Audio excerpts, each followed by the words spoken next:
जो आजकल का एक ट्रेंड चला हुआ है कि भाई हम क्यों उलमा से दीन सीखे, हम खुद ही बड़े चौधरी हैं इल्म के, तो दिस कैन नॉट हैपन। आज मुसलमान आजकल के कह रहे हैं कि ठीक है, तो अगर इसी इल्म के अंदर सब कुछ था तो बना क्यों नहीं भाई?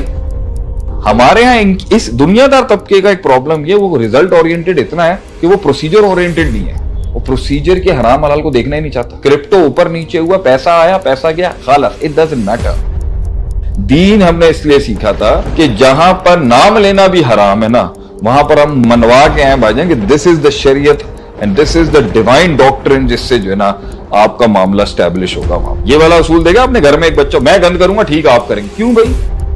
आपके इस बेसिक पे क्यों नहीं आ रहा कि आपने जो गंद किया उसकी रिस्पॉन्सिबिलिटी किसकी थी? उसकी वो भी आप थोपते हैं सारी उलमा के ऊपर। तो आपकी बनाई हुई दुनिया को हम टोटली गलत भी नहीं कहते, मगर आपकी बनाई हुई दुनिया को हम टोटली सही भी नहीं कह सकते। ह्यूमन माइंड जब एक एक्स्ट्रा ऑर्डिनरी एम्बियंस में आता है ना, तो मुतासिर हो जाता है। जब आप किसी के 5,000 करोड़ के घर में एंट्री करोगे और उसके अंदर सारा एक palace, Arabian palace, it will affect you. तुम अपना मेसी रोनाल्डो दिखा के बच्चा खींच सकते हो हमारा, तुम अपना कॉस्मेटिक वर्जन दिखा के बच्चा खींच सकते हो। तुमने रील्स को 30 सेकंड्स पे कर दी है, दैट मींस कि पूरी दुनिया इस टाइम पे 30 सेकंड्स और 5 मिनट्स के अंदर कॉन्कर कर रही है आपको। 30 सेकंड के अंदर अंदर वो फैसला कर लेगा, 30 सेकंड में वो ट्रिगर्ड हो जाएगा, 30 सेकंड में उसे इश्क हो जाएगा। This is how fast this world is right now. तो आप वक्त के साथ साथ, एक उम्र होती है जब आप एब्सोल्यूट होते हो, फिर एक उम्र होती है वो एब्सोल्यूटनेस टूट जाती है, फिर एक उम्र आती है आप कहते हो भाई कोई तो एब्सोल्यूट हो मेरी life. What are we giving you? We are giving you 3 days a week, we are giving you recordings. हम आपको इंग्लिश में बोलने वाले इंस्ट्रक्टर्स दे रहे हैं who speaks with you while giving sharia. Now what is your उज़र सफा जैसे कोर्स को ना ज्वाइन करने का? This is my mic drop question to the public. अब क्यों नहीं आना चाहते? अस्सलाम वालेकुम वरहमतुल्लाहि वबरकातुहू। उम्मीद है आप सब खैरियत से होंगे। असफ़ा का वेबिनार है और आज से तकरीबन 13 साल पहले जब मैं दीन के रास्ते की तरफ आया, अल्लाह ताला ने मुझे तौफीक दी। तो ज़िंदगी में कहते हैं ना, कुछ लोग मिलते हैं आपको जो आपकी ज़िंदगी को डायरेक्शन देते हैं, आपकी रहनुमाई करते हैं, आपका हाथ पकड़ते हैं, आपको रास्ता दिखाते हैं। तो आज जो स्टूडियो में हमारे साथ शख्सियत मौजूद है, वो मेरी ज़िंदगी के अंदर समझे वो रहनुमा थे, वो रास्ता दिखाने वाले थे कि जब अंधेरों में कुछ नहीं पता था कि ज़िंदगी में क्या करना है, अपनी एनर्जी को किस तरह जो है वो एग्जॉस्ट करना है या फिर एग्जर्ट करना है, किस रास्ते पे चलना है, तो उस शख्सियत ने मेरा हाथ पकड़ा और मुझे ज़िंदगी जीना सिखाई। आज हम खुशामदीद कहते हैं शेख आतिफ साहब को, हमारे साथ स्टूडियो में मौजूद हैं। अस्सलाम वालेकुम शेख साहब, कैसे हैं? अस्सलाम, क्या हाल है? खैरियत से? पहले तो ये जुमला आप सही कर लें, हमने रहनुमाई दी। असल में आदमी के अपने अंदर नूर हो ना, तो फिर नूरुन अला नूर होता है। There was light inside you, that's why you found the way out. You don't need to be humble here, you had been very honest to your own self. ये तुम्हारी अपनी मेहनत से तुम पहुंचो। बहरहाल शुरू करें। अल्लाह ताला का एहसान था। वही सवाल मैं बाकी उम्मीद है आप खैरियत से होंगे। मैं ठीक हूँ, काफी अरसे बाद जो है आज ऑन स्क्रीन पे हैं हम दोबारा से। तो इंशाल्लाह अल्लाह ताला तौफीक दे, हम इसको मजीद कंटिन्यू करेंगे। कुछ मसरूफियात आपकी थी और कुछ इदारे की थी, लाइफ थिंग्स गो ऑन। उसी सवाल से हम स्टार्ट मैं करना चाहूँगा कि जब मैं आपके पास आया था और बाकी सारे स्टूडेंट्स उस ज़माने में आपके पास आए थे, तो आपने हमेशा इल्म की तरफ जो है मैं गाइड किया कि ज़िंदगी में एक तो आपका मशहूर जुमला भी है, कुछ बनने बनाने का नाम है। तो आप हमें उस वक्त मुख्तलिफ जिहाद की तरफ गाइड कर सकते थे। बनने बनाने का नाम था तो हम पैसा बना सकते थे, हम करियर्स बना सकते थे, हम जॉब्स कर सकते थे, अपने कारोबार को स्टैब्लिश कर सकते थे, ताल्लुकात बड़े बना सकते थे। लेकिन आपने उस रास्ते की तरफ हमें गाइड किया उस वक्त जहाँ अजनबियत थी, जहाँ पे बड़ी स्ट्रेंजर्स नहीं, समझ नहीं आ रहा था कि हम कहाँ जा रहे हैं। लेकिन आपने पढ़ने पढ़ाने का जो एक रास्ता हमें दिखाया, मदरसों की तरफ रास्ता दिखाया इल्म हासिल करने का, आज उसी सवाल की तरफ लेके आऊँगा और मैं मजीद दोबारा से उसी रास्ते को समझना चाहूँगा कि क्यों। नहीं, देखें, एक तो पहली बात यह है, बिस्मिल्लाहिर्रहमानिर्रहीम, एक तो मेरी जिंदगी का भी एक ट्रांजिशनल फेज था। मैं भी मेरे ख्याल से कोई 28-29 साल की उम्र में हूँगा, और तुम्हारा तो आप लोगों का जो है वो एक टीनेज लाइफ का एक ट्रांजिशन था। सो दिस ट्रांजिशन, एक आपकी उम्र तब्दील हो रही थी बचपने से लड़कपन से जवानी के अंदर, और एक मेरी उम्र की अपनी ट्रांजिशंस थी, उसकी अपनी जंगें थी, उसकी अपना तगय्युर था। तो मेरे ख्याल से उस एज में जब मैं तुम सब लोगों को गाइड भी कर रहा था, क्योंकि मैं उस टाइम पर जो है वो मैं उस टाइम पर जो है बहुत ज्यादा जो है वो एक चीज को मानता था। अच्छा, उस दौर के शेख आतिफ में और आज के में वाले में भी थोड़ा फर्क हमें करना पड़ेगा। उस दौर में मैंने एक चीज को जब समझा और उस चीज को उतारा, वो मैं बयान करने लगा हूं अभी, तो मैंने फिर उस पर ताबड़तोड़ हमले करके एक क्रॉप तैयार करने की कोशिश की। So you are one of the earliest generations of stars with me, जिन्होंने मेरे उस दौर में इल्म पढ़ा और सीखा, जब मैं एक ही डायरेक्शनल फोकस पे था कि उम्मत का हल जो है वो किसी भी और चीज से नहीं आएगा सिवाय इल्म पढ़े। और वो सती इल्म नहीं है, वो दौरे कुरान का इल्म नहीं है, वो प्रॉपर दीनी मदारिस का इल्म।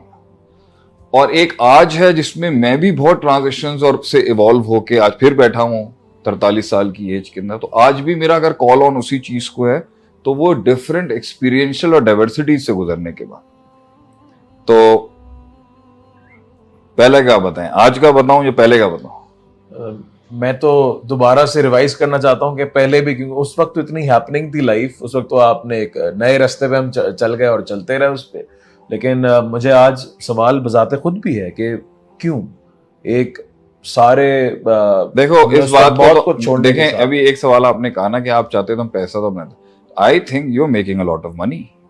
तो मेरे एंड इट इज ऑल माशाल्लाह, तुम्हारी बहुत मेहनत है इसके अंदर। Let's talk honest, because public है हमारे पॉडकास्ट है, ये इस तरह के वो स्टेज नहीं होने चाहिए। I will talk what I feel like. Covid के अंदर अल्लाह का रहम हो गया हमारे ऊपर कि हम ऑनलाइन के अंदर बहुत आगे चले गए। So we I think achieve the mark कि हमने पैसा उस दौर में नहीं बनाया, ना तुमने बनाया ना हमने। You come from a very good family, आप दिल्ली वालों में एक बड़े खानदान से, और हमारे भी जो है वो खानदान काफी फाइनेंशियली तगड़े खानदान है। तो वो कुर्बानियां जो तुमने भी दी और मैंने भी दी और भी मेरे साथ लोगों ने दी, तो वो तो we are reaping the fruit right now, so we making good money as well.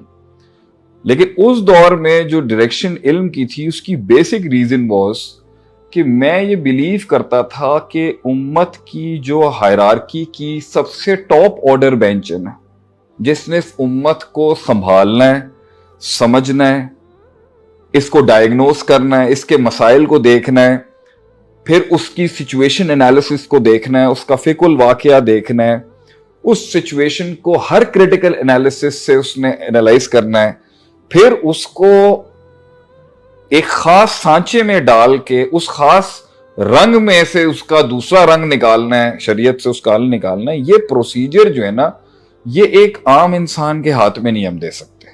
We can't give this responsibility in the hands of a common man, या एक आम इंटेलेक्ट से या एक हायर इंटेलेक्ट के आदमी को भी हम ये लगाम नहीं दे सकते जो आजकल का एक ट्रेंड चला हुआ है कि भाई हम क्यों उलमा से दीन सीखे, हम खुद ही बड़े चौधरी हैं इल्म के। तो दिस कैन नॉट हैपन। मैं वो हम बीच में बात करेंगे, so it will come down to that thing. उसका पॉइंट ये था कहने का कि भाई जो मैंने समझा कि इसके बगैर ना तुम लीड नहीं कर सकते। तुमने 32 ममालिक के अंदर कहीं पर भी बैठ के अपनी प्रेजेंटेशन देनी है एज द उम्मत्स लीडर, तो उसका बेसिक प्रीरेक्विजिट जो है वो एक इल्म है, और वो एक दरस निज़ामी का फ़िक़ी शरई उलूम से भरा हुआ, उलमा की पैरों की खाक से सीखा हुआ जो इल्म है, उसके बगैर कोई चैनल नहीं है कि आपको पूरे 1.5 अरब मुसलमानों की क़यादत का राइट मिले। अगरचे पॉलिटिकल क़यादत नहीं भी है, वो भी आलिम के पास होनी चाहिए, लेकिन स्पिरिचुअल क़यादत जो है वो लीडरशिप इसके बगैर नहीं आ सकती। सो इसलिए उस टाइम पर मैंने ये समझा कि बनिस्बत के लड़के जो हैं वो थोड़ा सा बहुत दीन में आने के बाद और बिल्कुल ब्लेजिंग स्टोरी सुनने के बाद और कससुल अंबिया सुनने के बाद और तस्किये के लेक्चर्स लेने के बाद, द हार्ट मेल्टिंग तस्किया और इमोशनैलिटी और मोटिवेशन जो है, उसके बाद दे नीड अ डायरेक्शन, और वो एक लेंथ है, वो एक डेप्थ है, और वो एक थी वो सिवाय इल्म के, वो शरी उलूम की डेप्थ की। ये तर्जुमा कुरान वगैरह की मैं बात नहीं कर रहा, वो भी बहुत खैर का काम है, मगर वो गुड मुस्लिम प्रोडक्ट है। ये जो है ना, ये लीडरशिप का था। तो मैं रूट्स पे और मैं क़यादत को क्रिएट करने में उस टाइम पर बिलीव करता था। मासेस को उन्होंने कैसे हैंडल करना है वो उस टाइम पर मेरी फिक्र नहीं थी। यानी जो उस वक्त यूथ आपके पास आ रही थी आज से 15 साल पहले, और मुझे याद है 200-250 बच्चा तो 17 से 18 साल का ऐसी हर लेक्चर के अंदर बैठा होता था, और उनके दिलों के अंदर आग भी होती थी, एग्रेशन भी होता था। तो उसको चैनलाइज करना एक ऐसे रास्ते की तरफ जो कि कदरे निस्बत बहुत ड्राई था, ये बात तो आप भी मानेंगे। कौन सा ड्राई था? जिस रास्ते की तरफ आपने उस वक्त लगाया लीडरशिप बनाने के लिए, बहुत ड्राई है। जरा नहीं, तो बहुत ड्राई था, it was very dry. There was a cultural It's gap. still telling you it's dry. There was a cultural gap. There was very a lot of big cultural gap. Communication gap. Big communication gap. उसके बाद जो content था that was not directly applicable. That was not directly applicable. Examples बहुत पुरानी थी, relatable बड़ा मुश्किल था उस वक्त। Case studies आप कह लें। ये सारी चीजें, लेकिन वो मैं अगर अपने आप को अच्छा, अगर मेरा आप देखें कि मैं यूएस से आने के बाद जब इस माहौल में आया, तो पहले मेरा क्रिटिकल थिंकिंग क्या होगी जब मैंने 1-2 हफ्ता इस माहौल में गुजारा।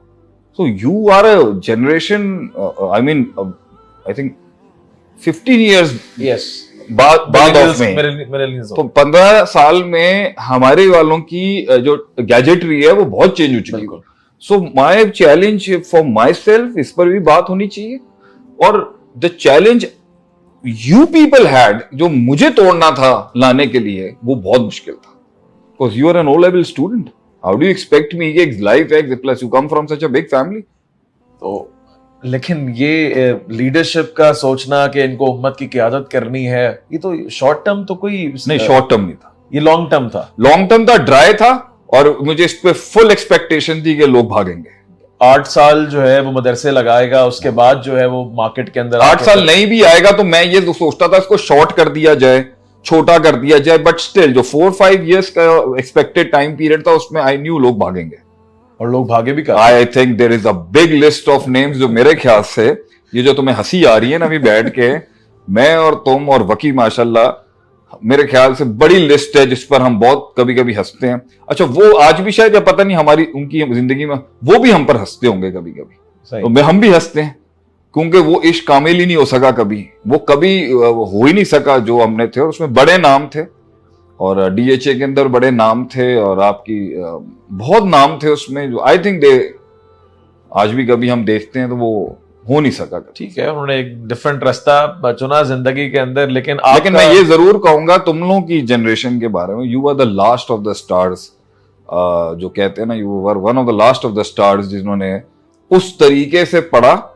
सफ़ा देखो, सफ़ा में फिर भी बहुत कन्वीनियंस जो तुम लोगों ने मार खाई है ना, मेरी नजर के अंदर वो you are the last of the stars I had. उसके बाद बच्चे मिले हैं, बहुत पढ़ाया हमने, लेकिन वो बात नहीं आई। बहरहाल, लेकिन ये मुश्किल था मेरे लिए उस टाइम पे कन्विंस करना।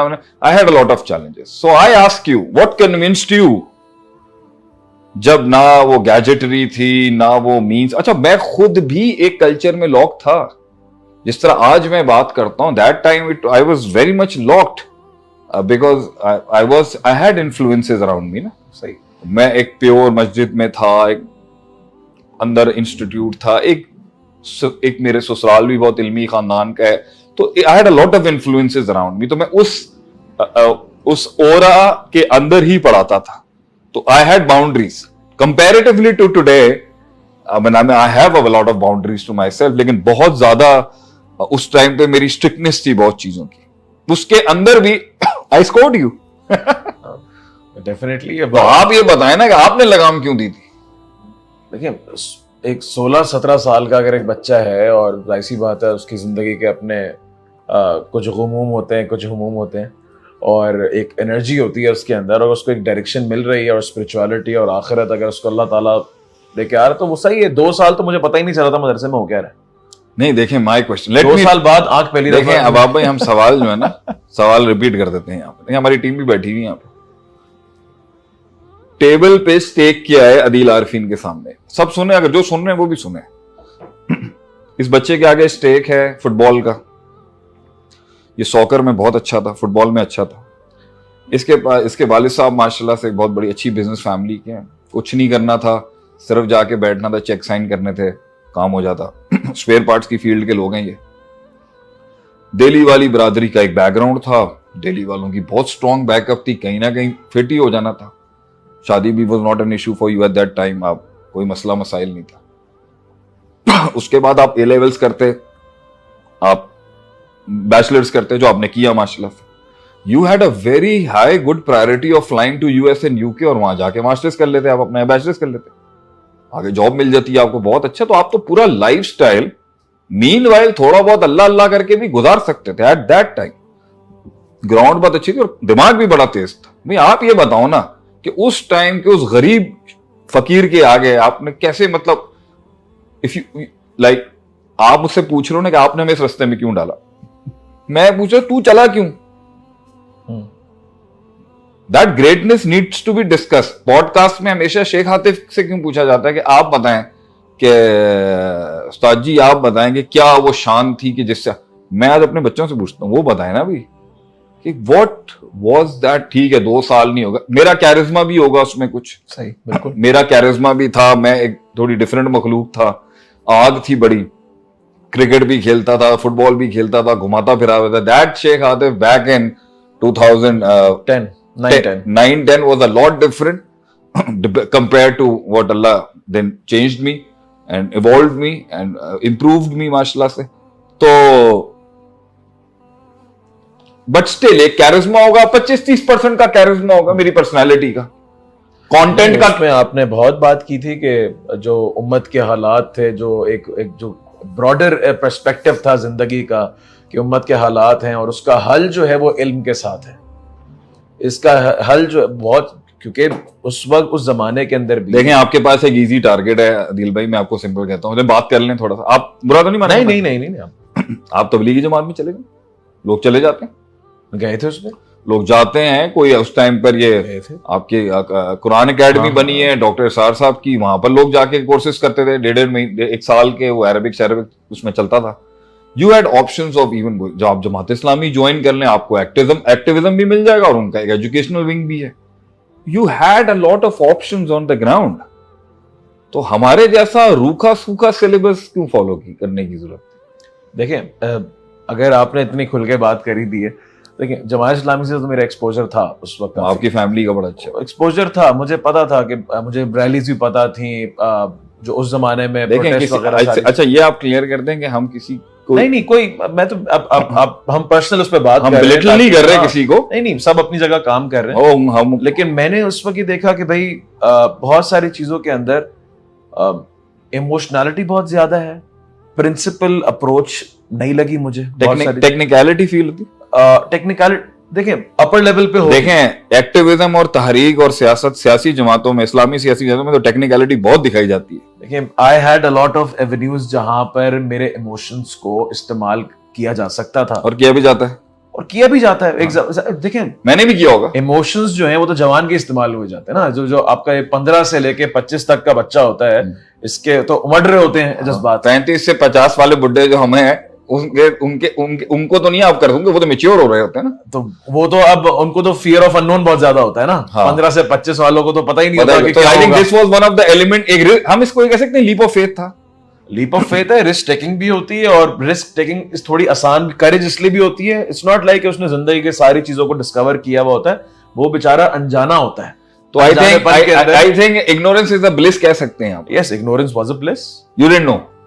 लेकिन ये पता था कि मैं अगर रिस्क लूंगा चाहता हूं, तो मैं चाहता हूं कि जज्बात से, किसी के जज्बात का इस्तेमाल ना हो, यानी फजूल में इस्तेमाल ना हो जो कहीं चले आए। आप देखें मुझे जो ऐसा लग रहा है ना दिल भाई, आप अभी भी सोच के बात कर रहे हैं, संभल के बात कर रहे हैं, और बात करते हैं।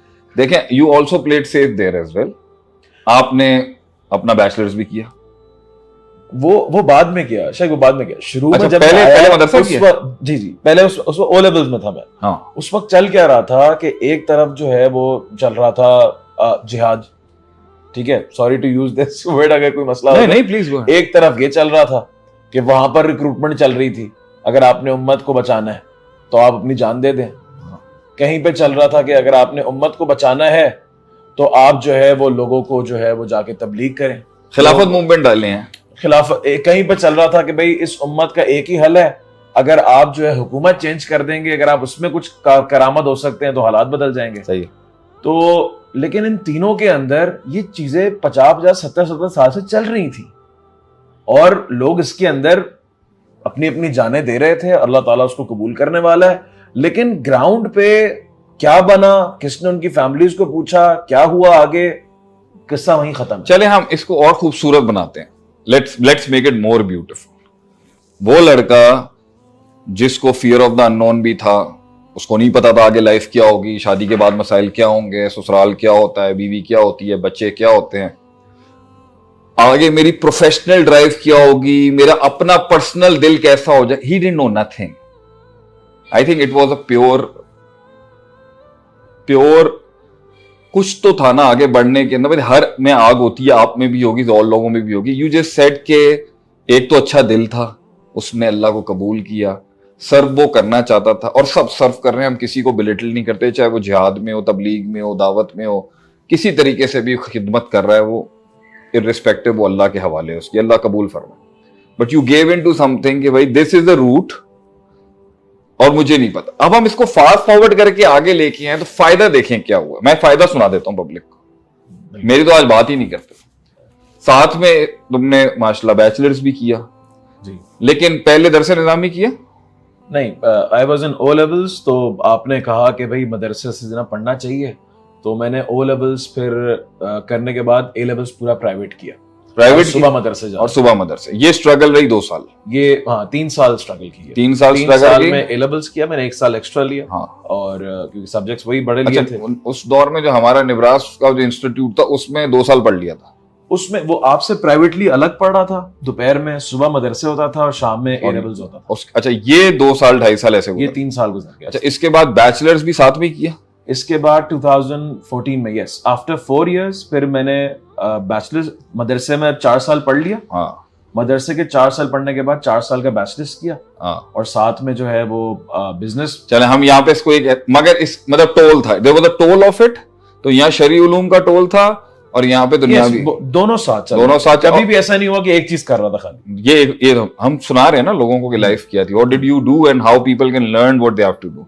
साथ में बिजनेस भी चल रहा था मेरे ख्याल से। वो यूनिवर्सिटी बिजनेस, यानी 2 days a day you were giving to your family business। Yes, उनकी जो भी जिम्मेदारियां थी या मजबूरियां थी, या बड़ा चल रहा। 4 days you were giving to the madrasa in the morning, और 4 दिन आप बैचलर्स भी कर रहे थे उसके अंदर। ये वाज सेफ, यू नो। तो ये भी एक मॉडल है ब्रदर्स एंड सिस्टर्स के, जिसमें आप सेफ प्ले कर सकते हैं। फिर मैं अपना भी सुना दूंगा। सेफ प्ले है लेकिन बड़ा मतलब रोलर कोस्टर प्ले है, कहीं से भी हो सकता है। बहुत टायरिंग है सर। मैं इसको कहता हूं ये मैं नहीं कर सकता, ये आप ही कर सकते हैं, ये आपकी शान है, मैं नहीं कर सकता था। मैं तो ये बहुत बड़ी बात। उसके बाद माशाल्लाह 4 साल गुजर गए, आप आलिम भी बन गए माशाल्लाह से, सनद भी मिल गई आपको। अगर let's look at your position now and let's see कि क्या मिला इन सबसे। हर मस्जिद का मेंबर आपके लिए ओपन है? अल्हम्दुलिल्लाह माशाल्लाह। अगर किसी को बायस हो तो वो ना बुलाए, तो आप एक मस्जिद के मेंबर में बात कर सकते हैं अल्हम्दुलिल्लाह। और मुश्किल से मुश्किल सब्जेक्ट को आप पढ़ सकते हैं, प्रिपेयर करके दे सकते हैं, अल्लाह के हुक्म से, कोई मसला नहीं। और मस्जिद के तो आप यूनिवर्सिटी में भी आप कहीं पर भी जाके you can give a lecture on anything जी। और आपने दिया भी होगा माशाल्लाह, यूनिवर्सिटीज में लेक्चर्स दिए, यूनिवर्सिटीज में आपने लेक्चर दिए हैं, स्कूल्स में आपने लेक्चर दिए, और वहां पे आपको एक पावरफुल अपॉर्चुनिटी मिली है वहां पे अपनी पर्सनैलिटी, अपनी ग्राइंड और अपने इल्म को एक्सप्रेस करने का। अल्हम्दुलिल्लाह जबरदस्त। अभी भी मास्टर्स कंप्लीट होने वाला है। वो तो माशाल्लाह, मैं तो अभी कह रहा हूँ ना बैचलर्स पे रुक जाता। मास्टर्स तो माशाल्लाह से वो तो मजीद, मैं कहता हूँ बैचलर्स पे देख लेते हैं क्या मिलता है। बैचलर्स भी हो गया, दरस निज़ामी भी पढ़ लिया, लेकिन इनकी तरह नहीं पढ़ा जो इनको हम ऑफर कर रहे हैं आज, जो वेबिनार जिसके नहीं उसकी तरह। हम इनको ये नहीं कहते कि आप अदील भाई वाली काविज से गुजरे या आप हमारी वाली काविज से गुजरे। We will give you a model that is far more better. मशवरा भी नहीं दूंगा उस तरह। हाँ वो मुश्किल है ना, वो आगे, लेकिन उसका लेवल बहुत है। जी बिल्कुल। अब इसके लिए आपके पास मेंबर भी अच्छा, आपको एक रिलीजियस बेंच की एक्सेप्टेबिलिटी मिल गई अल्हम्दुलिल्लाह। मतलब आपको वो एक कल्चर और उलमा का जो एक अंदाज है, एक तरीका है, एक जो उनके औसाफ हैं और जो एक उनकी पर्सनैलिटी है, और उसमें जो आपका एक से होती है, आपकी एक मैनिफेस्टेशन होती है, वो खड़ी होगी। मतलब एक बहुत बड़े इल्म के बड़े चौधरी जिन्हें हम कहते हैं, हमारे जाइंट्स हैं, वो ये जानते हैं कि एक बच्चा प्रोसेस से गुजरा था जी। और उस प्रोसेस में आपने मेंटेन भी किया कि सब आपसे राजी रहें, अगर जो दुनिया में हर कोई राजी नहीं हो सकता। सो एक बड़ी बेंच आपके फेवर में। आज आप केपी में जाके बात करें, बलूचिस्तान में जाके बात करें से when you start your stuff, और जब आप बात भी करना शुरू करेंगे, आपके पहले जुमले से उनको अंदाजा हो जाएगा कि ये हमारे कबील का है। सही। ये आपने अचीव कर लिया। बिल्कुल। इसमें आप अपनी जिंदगी में आखिरत के लिए कहीं पर भी प्लेटफॉर्म पे बात कर सकते हैं। आपको लोग ये नहीं कहेंगे कि भाई मुंह उठा के आ गया और बात कर। उसके बाद आपने यूनिवर्सिटीज में भी जाके आपको वो भी तरीकेकार आ गया है कि भाई मैंने कैसे बात करनी है, मैंने कैसे अपने आप को पुटअप करना है, इनके मुताबिक कैसे बात करनी है, हिसाब किताब आ गया। ये भी मेरे ख्याल से आपने कुछ वर्कशॉप्स नहीं, काफी वर्कशॉप्स कॉर्पोरेट सेक्टर में भी कराई हैं जी। तो उसके बारे में बताएं ना, बिल्कुल छोटे के वो बल्कि आप ही उसका सबब बने थे। There was a friend of yours, उनकी कंपनी थी, शिपिंग कंपनी, हाँ, कराची में ही, बल्कि उनके 4 मुल्कों के अंदर ऑफिसेस थे, 300 उनके एम्प्लॉइज थे कराची के अंदर। सही है। तो आपने उनको वहां पे पिच किया था कि आपका पूरा जो एचआर है वो इस्लामिकली जो है वो हम रिवैम्प कर सकते हैं, और कॉर्पोरेट सेनिंग का एक कॉन्सेप्ट आया था। हाँ। उसके अंदर के जो डेवलपमेंट है एम्प्लॉइज की वो भी इस्लामिक प्रिंसिपल्स के साथ होगी, रिवॉर्ड और कंपनसेशन सिस्टम जो होगा वो भी इस्लामिक प्रिंसिपल्स के साथ होगा। जबरदस्त। और उस पे हर हफ्ते सेशन होता था। It was a workshop of 3 hours every Friday. और जो पॉलिटिक्स है कंपनी की, हाँ, वो उसमें जो ये था कि एक तो मुझे जो सीईओ थे उनके साथ सेशन अलग था, एम्प्लॉइज के साथ टॉप मैनेजमेंट अलग थी, मिडिल मैनेजमेंट अलग थी, और काउंसलिंग अलग थी। जो इंडिविजुअल जो वहां पे एम्प्लॉइज थे उनका वो ट्रस्ट जीतना था कि they can discuss with me because I was not the part of the company. लेकिन ये सारी बातें जो वहां पर आपने, इस दुनिया में हजारों ट्रेनर्स बढ़े हुए जो कॉर्पोरेट के नाम के ऊपर पैसा भी बना रहे हैं, उनकी औकात भी बहुत। वहां पर जो यूनिकनेस थी, यूएसपी थी, वो ये थी कि वो शरिया ब्लेंडेड था। दैट मीन्स कि इस मदरसे की तालीम के थ्रू आपने यूनिवर्सिटी में भी यूएसपी क्रिएट की, यूनिक सेलिंग पॉइंट। बल्कि वहां पर जो एक नुक्ता जो आप ही का पढ़ाया हुआ, और जब मैंने वहां पर जब मेंशन किया था तो जो टॉप मैनेजमेंट थी दे वर लाइक ये कहां से आया। वो डेलीगेशन पे बात चल रही थी और एसओपी को फॉलो करने के ऊपर, बिकॉज एक बहुत बड़ा मिसहैप हो गया था खाली स्टैंडर्ड ऑपरेटिंग प्रोसीजर्स को फॉलो ना करते हुए और डेलीगेशन ना करने के ऊपर। तो मैंने वहां पर जो नुक्ता बताया और हमारा शरई नुक्ता ही है वो बड़ा, कि अल्लाह ताला को फरिश्तों की जरूरत नहीं है। बिल्कुल नहीं। फरिश्ते थकते भी नहीं है। बिल्कुल नहीं। फरिश्तों की तादाद भी बहुत ज्यादा है, बहुत ज्यादा। वो अल्लाह ताला की नाफरमानी कर ही नहीं सकते, अथॉरिटी नहीं उनके पास। अल्लाह ताला ने फिर भी सुबह और शाम के फरिश्तों की ड्यूटी अलग रखी थी। जबरदस्त। थकते नहीं है वो। गलती भी नहीं हो सकती उनसे। यफ़अलूना मा युअमरून, अल्लाह ताला ने खुल के कह दिया ला यासून अल्लाह, वो अल्लाह ताला की ना नाफरमानी ना थकते हैं, ना इस्तिताअत है, ना नाफरमानी करने की उनकी अथॉरिटी है। उसके बावजूद अल्लाह ने कहा वयफ़अलूना मा युअमरून, हाँ, जो कहते हैं वो हो जाता है, वो किया जाएगा, वो करते हैं। लेकिन अल्लाह ताला ने सुबह के फरिश्तों को शाम में वापस बुला लिया रिपोर्टिंग के लिए। जबरदस्त। अल्लाह रिपोर्टिंग लेता है, अल्लाह भूलता कुछ नहीं है, अल्लाह को सब पता है। लेकिन अल्लाह कहता है रिपोर्टिंग होगी, किरामन कातिबीन रखे, लिखोगे तुम। अल्लाह अलीम है, सबसे ज्यादा इल्म वाला है। लेकिन अल्लाह ताला भी जो कुछ होगा ना क़यामत तक, अल्लाह ताला ने तकदीर लिख दी पहले से। यानी एक छोटा सा पॉइंट है, अल्लाह नोज एवरीथिंग, लेकिन सिस्टम बनाया सिस्टम अल्लाह ने किया हमें समझाने के लिए कि आप ये ओरिएंटेशन नहीं खत्म कर सकते आप सिस्टम की। बहरहाल coming back, because somebody is capable, आप उस पे एक्स्ट्रा लोड नहीं डाल सकते। सिस्टम ऐसा इस तरह नहीं चलते। सिस्टम चलेंगे, तुम्हारी ड्यूटी इतनी है, बात खत्म। सिस्टम चलता है उस बहर हम, लेकिन आपने वहां पर अपना एक यूनिक पॉइंट स्टैब्लिश किया। बहुत अच्छा, बहुत सीखा मैंने वहां पे, उनसे भी सीखा आपने। बिल्कुल, यूनिवर्सिटी में भी आपको मिल गई, और आपको दीनी हलके के अंदर भी एक पावरफुल प्रेजेंस है जहां आप बैठ के एक बड़ा अच्छी बात कर सकते हैं और एक दिल को इन्फ्लुएंस कर सकते हैं। This is your present position today बच्चे, which you got after going through this process. वो लड़का, वो बच्चा और वो इंसान जो सारी जिंदगी सिर्फ धरनों का हिस्सा है, जलसों का हिस्सा है, एक्टिविज्म की स्ट्रगल के अंदर है, नेक नियति से कर रहा है, बिजनेस कर रहा है, कुछ भी कर रहा है, वो कभी भी इतना एम्पावर्ड नहीं हो सकता कि वो इन हलकों के अंदर वो बात करे कि क्राउड साइलेंट कर दे। ये ताकत सिर्फ दीनी उलूम से आती है। 100% एग्रीड। ये power of putting the crowd on silence.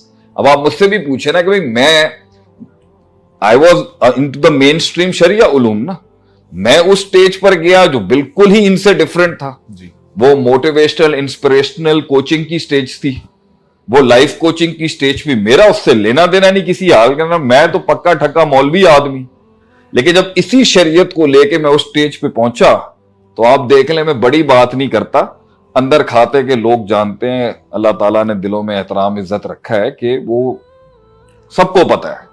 हमें वो दिन याद है कि इस्लामिक सोसाइटीज कम बुलाती थी यूनिवर्सिटी की, और मार्केटिंग और स्ट्रेटेजिक ह्यूमन रिसोर्स सोसाइटी।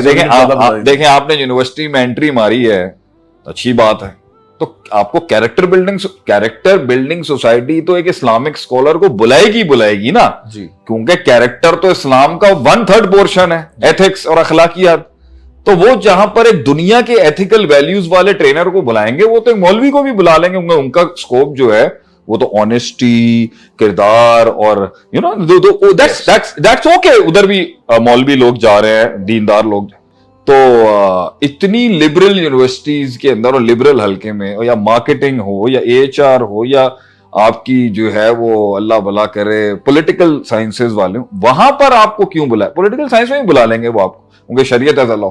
तो मेरे ख्याल से हमें उन इदारों ने भी बुलाया और उन सोसाइटीज ने बुलाया जिनका दीन से दूर दूर तक लेना देना नहीं। आपको तो माशा इदारों ने भी बुलाया। नहीं वो देखें, वो एक अपनी बात है कि नहीं, दिस इज समथिंग। देखें PMA, yes PMA, you are the only I think Islamic scholar जो कि पीएमए के अंदर मल्टीपल टाइम्स जो है वो नहीं, और भी नाम हैं, बड़े बड़े थिंकर्स वहां पे हैं, लेकिन मैं ये जरूर कहूंगा, अब देखें फितरत पे बात की थी मैंने वहां पर, और सारे ट्रेनर्स बैठे हुए थे जो मेजर और कर्नल लेवल, मेजर लेवल के लोग थे, जो प्लेटून कमांडर्स थे, वो ट्रेन कर रहे थे नीचे से बच्चों को। वो रगड़ा चल रहा होता है पहले 2 साल में पीएमए के। अब वो उनको मैंने कुछ वहां पर फितरत के लिहाज से बताया कि देखें training goes through these things. अब इसमें देखें कराची के अंदर और भी बहुत दीनदार तबका है जो इस पे काम करता रहा है, और वो इस कॉर्पोरेट ट्रेनिंग और मॉडर्न ट्रेनिंग में थे, लेकिन इसमें माशाल्लाह से अल्लाह ने एक आलमगीरी नाम दिया, लोग सुनते हैं। बेस क्या थी जहां पर अगला, मैं ये नहीं कह रहा कि दीन सीखा है किसी को हराने के लिए, दीन हमने इसलिए सीखा था कि जहां पर नाम लेना भी हराम है ना, वहां पर हम मनवा के आए भाईजान कि दिस इज द शरीयत and this is the divine doctrine, जिससे जो है ना आपका मामला स्टैब्लिश होगा वहां पर। यानी वो जवाब जो शुरू में मैं आपसे कह रहा था कि आपने वो रास्ता क्यों दिखाया था, आपने कहा वो लीड, आप शरी इल्म के बगैर लीड नहीं कर सकते। लीड, अच्छा उस वक्त और उसकी जो आप क्लेम करके दिखा रहे हैं वो ये है कि जो मल्टी डायमेंशनल क्लेम हो सकता है। देखिए दीनी इल्म के अंदर कोई तो बात है ना कि दीनी इल्म के साथ जो है रूहानियत के अंदर इतनी ताकत है, लेकिन लोग अपनी जानें दे देते हैं। इस दीन के अंदर वो ताकत है, स्पिरिचुअलिटी के अंदर वो ताकत है। तो जब ये दीनी इल्म का हुसूल हुआ और आपने रास्ता दिखाया और हमने जब दीन का इल्म हासिल किया, तो मल्टी डायमेंशनली जो है वो क्लेम्स होना शुरू हो गए कि वो रिलीजियस नॉलेज के साथ, अगर कॉर्पोरेट का इल्म आपके पास तो आप उसके अंदर भी एक्सेल कर सकते हैं और क्लेम कर सकते हैं। अगर आपके पास रिलीजियस नॉलेज के साथ आपके पास कारोबार है तो आप उस कारोबार के अंदर भी उसको अप्लाई कर सकते हैं। तो वो as a plus value factor act करना शुरू हो गया कि जिसकी वजह से कि जो भी आपके पास ऑलरेडी था, जिस इंडस्ट्री से भी आप बिलोंग करते थे, चाहे एजुकेशन हो, चाहे जो है वो बिजनेस हो, चाहे वो आपका मेडिकल हो, चाहे वो आपका जुडिशल हो, अगर उसके अंदर आपने इस वैल्यू फैक्टर को अप्लाई किया जो कि शरई इल्म का है, तो उसने एक यूनिकनेस भी पैदा की और उसने एक लीडरशिप जो है वो क्लेम भी किया। और आई थिंक आज वो समझ आता है कि जो मुश्किल रास्ते से गुजारा था और जो इल्म का रास्ता इख्तियार किया था वो बहुत फायदे का है। और अल्लाह यही फायदा है, यही फायदा, इससे आप इन्फ्लुएंस कर सकते हैं। अल्लाह कुरान में कहता है ना, औज़ु बिल्लाहि मिनश शैतानिर रजीम, लक़द अंज़लना इलैकुम किताबा फ़ीही ज़िक्रुकुम, हमने तुम पे किताब नाजिल की, इसमें फ़ीही ज़िक्रुकुम फ़ीही हदीसुकुम, जो भी तफासीर हैं इसकी, कि इसमें हर मसले का हल है। तो हमारी असल सोच ये थी कि भाई देखें, human problems are human problems. Human problems को सोल्यूशन दुनिया में हर आइडियोलॉग दे रहा है, हर हिस्सा दे रहा है, हर कल्चर दे रहा है, हर सिस्टम दे रहा है। और हमारा ये मानना है कि ह्यूमन प्रॉब्लम्स का हल सिर्फ और सिर्फ the most accurate to absolute अगर जो है वो शरीयत का है, वो स्टैंडर्ड है, वो स्टैंडर्ड है। अब ये हम मानते हैं, हमारी नस्ल नहीं मान रही, हमारे लोग नहीं मानते, क्योंकि मनवाया नहीं जा रहा। ये मनवाया जाए ना जाए, हम इसको एक थ्योरेटिकली, एक वर्बली मानते हैं, बाय द कोर नहीं मानते लोग कि वाकई इस जिस दीन को मैं मानता हूं, it can address any problem in the world with the best returns and ROIs and benefits and जल्बुल नफा दफुल दरर, सारा इसके अंदर है। वही ये एक रो बन गई हमारे लिए कि भाई एक तो ठीक है ना कि भाई हमने रिसर्च करनी है, किताबें लिखनी है, तदरीस करनी है, फिक्र पढ़ानी है, उसूल पढ़ाने, अकीदा पढ़ाना, ये सब कुछ करना। बट एप्लीकेटिवली जब देखे ना, जो उस वक्त मेरा मानना था, मैं गुजरा नहीं था, लेकिन what I would say is in 10 सालों के अंदर मुझे मैंने गुजरा भी और मैंने देखा है ना, it is unbeatable knowledge, highly powerful, very unique, और अल्लाह की बात के आगे कोई चीज नहीं टिक सकती। वो एक ऐसी बात है जिसपे मैं, एक और बात मैं आपसे कहता हूं, जिंदगी के अंदर जो सबसे बड़ी चीज मैंने देखी ना, वो है कि बहुत असल पूरी जिंदगी डिप्लोमैटिक है। It's a diplomatic life. You have to find a way out कि कोई सुलह हो जाए, कोई अफामो तफीम हो जाए, कोई डील हो जाए। सही। वो और बात है कि डील हो नहीं रही आजकल, डील रुकी हुई है। तो आप वक्त के साथ साथ, एक उम्र होती है जब आप एब्सोल्यूट होते हो, फिर एक उम्र होती है वो एब्सोल्यूटनेस टूट जाती है, फिर एक उम्र आती है आप कहते हो भाई कोई तो एब्सोल्यूट हो मेरी लाइफ में।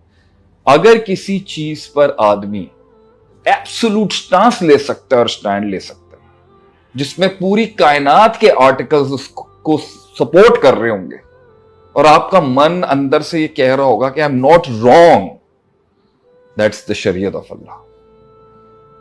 मतलब उसके लिए जान दे सकते हैं आप श्योरिटी होगी, आपको क्लैरिटी होगी। इससे हटके कोई और चीज, मेरा अपना इज्तिहाद या किसी आलम के इज्तिहाद पर भी मैं जान नहीं दे सकता। गहरा नुक्ता है। सही। मैं किसी आलिम के या किसी भी आदमी के पर्सनल इज्तिहाद की इज्जत और रिस्पेक्ट कर सकता हूं, लेकिन जान देना, एक एब्सोल्यूट हो जाना उसके ऊपर, that requires a lot of stuff. The only thing जिस पर इंसान एक absolute, no subjective micro leverages and इस्तिस्ना एंड आप कुछ, वो नहीं, वो शरीयत का इल्म।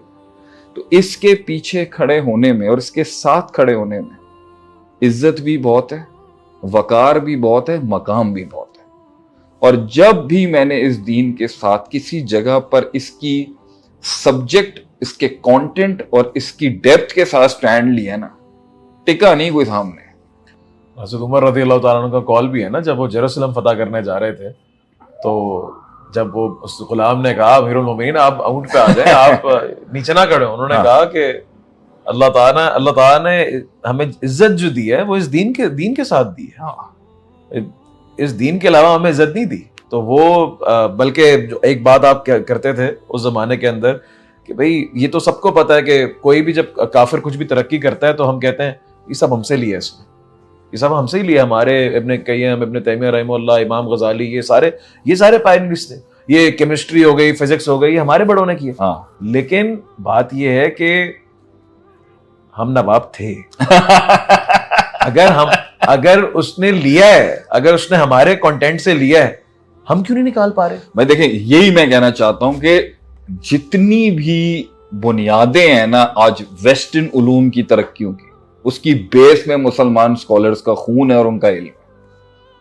हैरत की बात है, बल्कि हमारा और इतना लेवल था उनका कि उनकी इस्तिलाहात में अलजबरा आया जी, फ्रॉम अडॉप्ट कर लिया, अलजबर, हाँ उन्होंने अडॉप्ट कर लिया, अलजबर वहां से आया। और इस तरह की कितनी ये आपकी यूज है जो इसने लैटिन को, मतलब इतना भरम था इस्लामिक एजुकेशन का कि उनकी लैटिन को पिटना पड़ गया हमारे आगे। मैं पॉइंट है कि हमने लिया नहीं लिया, क्या हुआ, ब्लेम गेम अपनी जगह।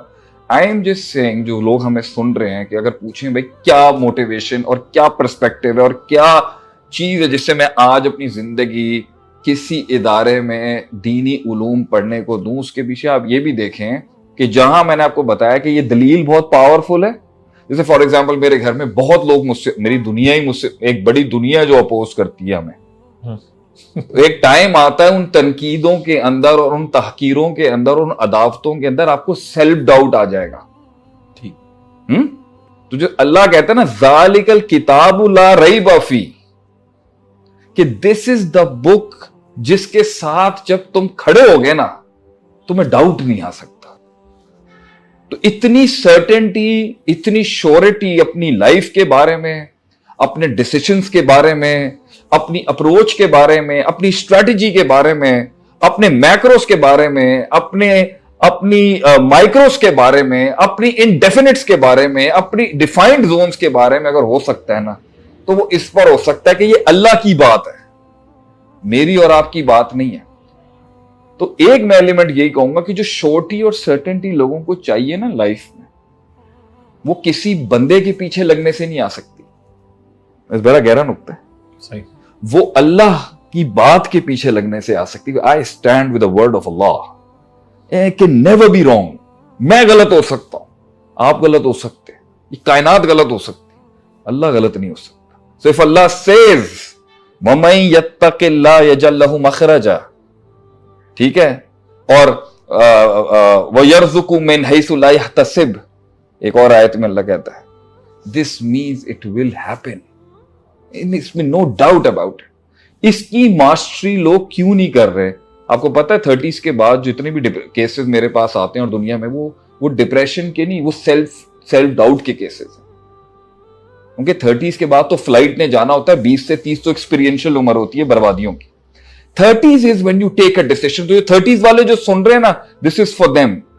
30s is an age of taking a very big harsh decision in life, and you need to be very sure. आपको बहुत ज्यादा यकीन चाहिए किसी चीज को करने के लिए। कौन सी चीज है जो आपके एक्सपीरियंस से भी ऊपर खड़ी है? वो अल्लाह की शरीयत है। एक्सपीरियंस भी एक टाइम पर डाउट में लेके जा सकता है, इतना यूनिवर्सल एक्सपीरियंस भी चैलेंज हो सकता है कभी ना कभी टाइम में, मगर अल्लाह की बात नहीं हो सकती। So why not stand with your experience with शरिया? ये मॉडल अच्छा नहीं था कि मैं अपनी 30s का स्टार्ट लेना है तो यार मैं दीन की भी इन डेप्थ एजुकेशन कर लूं, ताकि मुझे जो फैसले करने हैं ना उसमें मुझे बैक मिल जाए कि हाँ भाई अल्लाह साथ है मेरे। वैलिडेशन हो जाती है। वैलिडेशन के लिए दूसरा पॉइंट जो आपने बोला, वैलिडेशन भी जिसकी शरीयत से है ना, वो भी जिंदगी के अंदर ना बहुत सुकून में होगा और बड़ा श्योर होगा। हालांकि इतनी जबरदस्त दुनिया बर्बाद भी हो रही है, अगर किसी के वैलिडेशन है आयत की तो बच जाएगा। अब मुसलमानों को डिप्रेशन इसलिए नहीं हो रहा, आप देख लें इनके ऊपर पूरी दुनिया के तूफान टूटे हुए हैं, आप इनकी वैलिडेशन चेक कर लेंगे, डिप्रेशन ही नहीं। इमाम ये परेशान मत हो, इमाम मेहदी के हालात बन रहे, वो देख लें, पॉजिटिविटी देख लें ना आप इनकी। पूरी दुनिया डिप्रेशन में मर गई है, मुसलमान भी रिलैक्स बैठे हो। आपने सुना कुछ हो रहा है इनको? हो रहा होगा अपने लेवल पे। माशाल्लाह स्ट्रॉन्ग लोग हैं, क्यों? अल्लाह वाले लोग। इनसे माशाल्लाह आपने ये बात की कि ये दीनी इल्म जो है ये... अच्छा, एक और नुक्ता भी मैं बता दूं यहाँ पर। अब ये कहेंगे यार आप ये कैसी बात कर रहे हैं, एक आलिम को ये बात करनी नहीं चाहिए थी, एक दीनदार शख्स को ये बात नहीं करनी चाहिए। भाई दुनिया की बात कर रहे हैं ना भाई, तुम अपना मेसी रोनाल्डो दिखा के बच्चा खींच सकते हो हमारा, तुम अपना कॉस्मेटिक वर्जन दिखा के बच्चा खींच सकते हो, तुम तखय्युलात की दुनिया के अंदर जहां 5 मिनट का रिस्पॉन्स टाइम है, 5 मिनट की पार्किंग है एक कॉन्सेप्ट की, 5 मिनट की पॉजिटिविटी और 5 मिनट की नेगेटिविटी के अंदर वो बिहेवियरल कॉन्डक्ट बाहर निकाल देता है। तुमने रील्स को 30 सेकंड्स पे कर दी है। दैट मीन्स कि पूरी दुनिया इस टाइम पे 30 सेकंड्स और 5 मिनट्स के अंदर कॉन्कर कर रही है आपको, और आपकी पहली तकरीर की स्टार्ट जो होती है वो ही 5 मिनट का होता है, जब से पहले लोग आपकी तकरीर बंद कर देते हैं। आप समझे इन हालात को। 30 सेकंड के अंदर अंदर वो फैसला कर लेगा, 30 सेकंड में वो ट्रिगर्ड हो जाएगा, 30 सेकंड में उसे इश्क हो जाएगा, 1 मिनट के अंदर वो दुश्मनी पे उतर आएगा, और 1 मिनट के अंदर वो बगावत पे उतर सकता है। This is how fast this world is right now.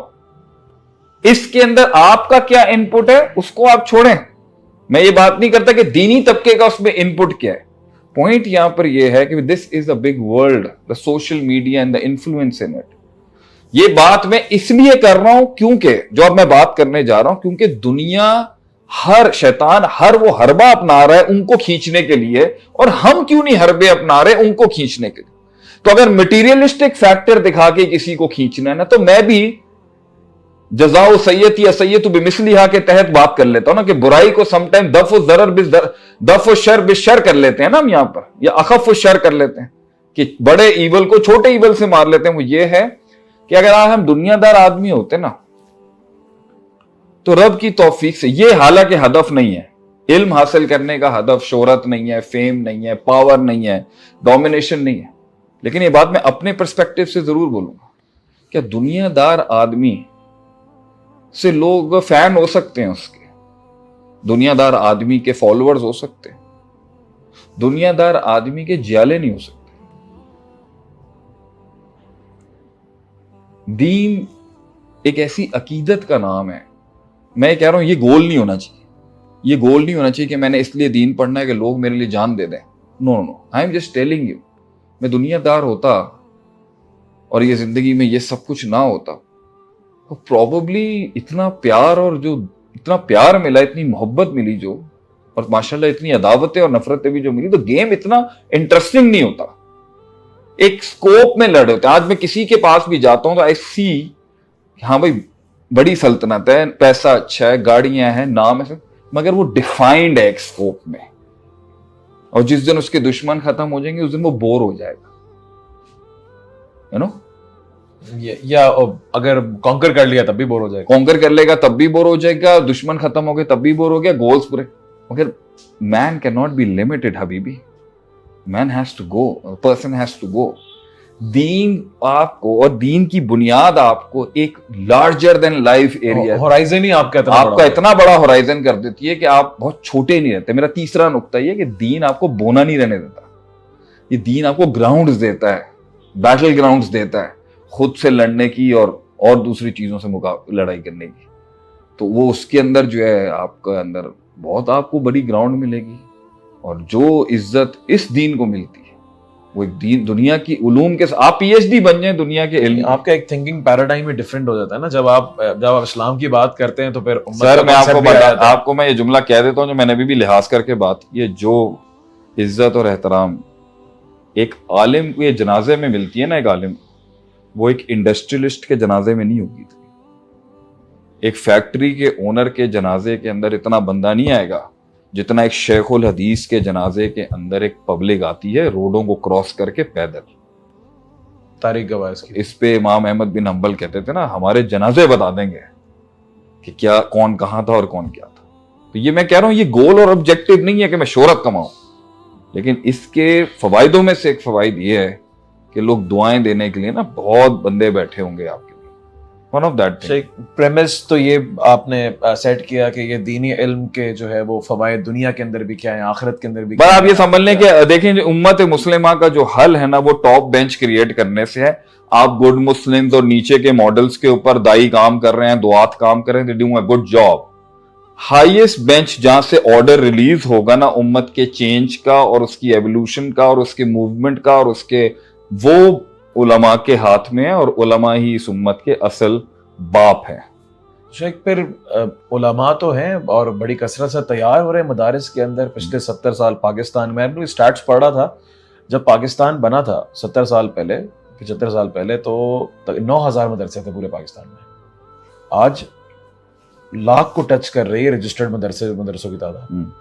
तो मदारिस तो हैं, उलमा भी तैयार हो रहे हैं, दरस निज़ामी पढ़ाया भी जा रहा है मदारिस के अंदर, तो क्यों वो रिवाइवल और वो क्यों इस इल्म की डोमिनेंस जो है वो नहीं है आज माशरे के अंदर? देखें मेरी बात, इसमें ये तो एक बहुत ही बड़ा चैप्टर खुल जाएगा यहाँ पर। देखें पहली बात ये है कि वो अपनी असल पर हैं, मदारिस अपनी असल पर हैं, उलमा अपनी असल पे हैं, और अगर उन्होंने उस देसी अंदाज को भी अपने कल्चर में अपनाया हुआ तो वो गलत नहीं है, सही।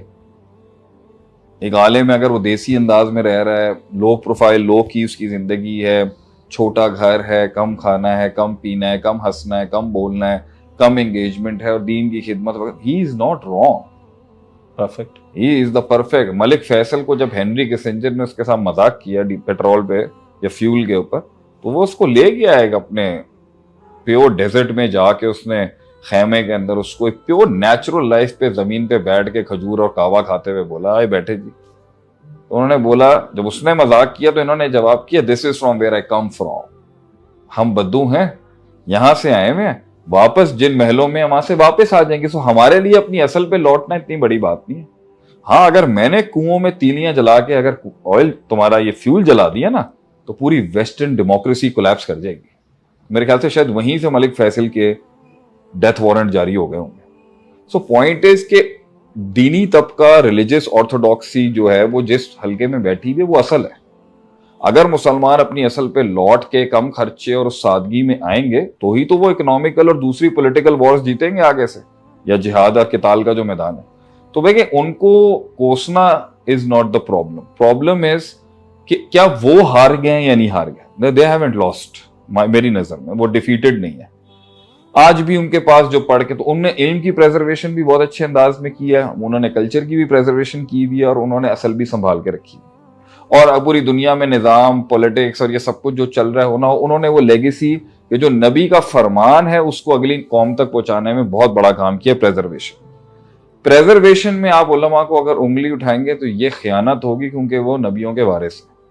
जहां तक बात इम्प्लीमेंटेशन और मैनिफेस्टेशन की आती है कि इसकी इम्प्लीमेंटेशन माशरे के मुख्तलिफ हलकों के अंदर जो करने का, एक लड़के ने पूरी सही बुखारी हिफज कर ली है, अब आप उसको कुछ नहीं कह सकते। इस वजह से डन अ ग्रेट जॉब, उसे उसके ऊपर रिवॉर्ड किया जाएगा, हुकूमत उसको सिक्योर करेगी, सिस्टम उसको बचा के रखेगा, और वो उस हिफाजत के साथ मजीद उसकी खिदमत करेगा और फिर हिसाब किताब करेगा। अगरचे वो और काम भी करे, बिजनेस करे, लेकिन उससे मतलूब सही बुखारी का हिफ्ज था बस। वो हम देखें ना, एक स्पेसिफिक हल्के से तो मतलूब है ना कि वो सिर्फ प्रेजर्वेशन में लगी रही। असहाब सुफ़्फ़ा होते थे अल्लाह के नबी। एक स्पेसिफिक हल्के से प्रेजर्वेशन का हक मौजूद है, वो आपकी सोसाइटी के लोगों ने नहीं किया, बिल्कुल नहीं किया। ठीक है, तो इधर आप 0 कर दें, इधर आप 1 कर दें। ठीक है, उलमा का 1 है, मदारिस का 1 है, पब्लिक का 0 है। पब्लिक इस रिलीजियस हल्के से यहाँ पे 0 है, क्योंकि उन्होंने तहफ़्फ़ुज़ किया, कुरान उन्होंने हिफज किए, हदीस उन्होंने हिफज की, फिका उन्होंने हिफज की, और उन्होंने तदवीन फ़िक़्ह और उसूल फ़िक़्ह और ये उसूल हदीस ये उनके पास है। सही, आप 0 है। इसके अंदर आप जो मॉडर्न इंस्टीट्यूट्स भी ला के कुछ कर रहे हैं, तो आप एक जो भी करें उन्होंने तहफ़्फ़ुज़ किया हुआ है। इवन मॉडर्न इंस्टीट्यूट्स भी ये काम नहीं कर सके, इधर उनका।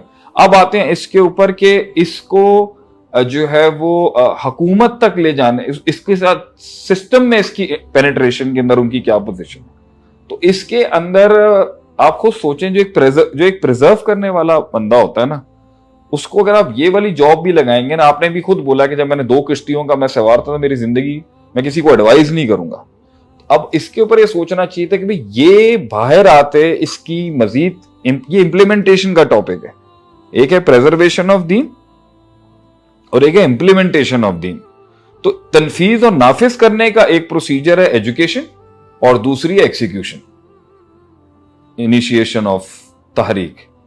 तो कुछ लोगों ने बगैर इल्म के इनिशिएट किया हुआ है, वो आप देख लें, आपके पूरे सिस्टम में ऐसे लोग बैठे हैं इनको इल्म कख नहीं आता, और इनिशिएशन उनकी ऐसी है कि वो पूरी उम्मत को इंकलाब के नारे लगा रहे हैं बैठ के। मतलब इल्म तकेगा नहीं है, आयत खोलने का कोई फन नहीं है, कोई डेप्थ नहीं है, कोई तफसीर नहीं है, उर्दू के तर्जुमे and all that, you know, that's going on.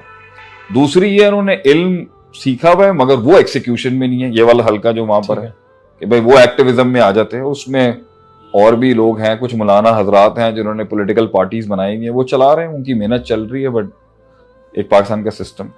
अब एक पार्टी आती है जो ट्रांजिट करा रही है इसको, तो इसमें सर सैयद अहमद खान ने कोशिश की, उनकी ऐसी गलतियां सामने आई हैं कि ये वाली पार्टी और पक्की हो गई। सही, कि भाईजान और कराएं आप। तो इनका तो ये कहना ना कि सब हमारे पास आके सीखें, उस होना यही चाहिए था कि सब इनके पास आते हो कि आप लोगों के लाइफस्टाइल चलें, आप उसके लिए जायज और मुस्तहब की दलील भी निकाल लें, लेकिन मतलूब क्या ये भी तो नहीं था ना कि आप इतने मॉडर्न हो जाएं, गरीबों की सोसाइटियां अलहदा कर दें, अमीरों की अलहदा कर दें, 500-500 गज और 4-4 कनाल की कोठियां हो जाएं। ये भी तो स्ट्रक्चर आपका है, तो डेमोक्रेसी और फिर ये सारा ही क्वेश्चनेबल हो जाएगा। इसके अंदर उस मॉडल की इंप्लीमेंटेशन को सक्सेसफुल कहने के लिए आप, मतलब इतना आसान मुंह है लोगों का कहने के लिए उन्होंने किया क्या, तो हम कहते हैं आपने क्या किया जिसमें ये इंप्लीमेंटेशन होती।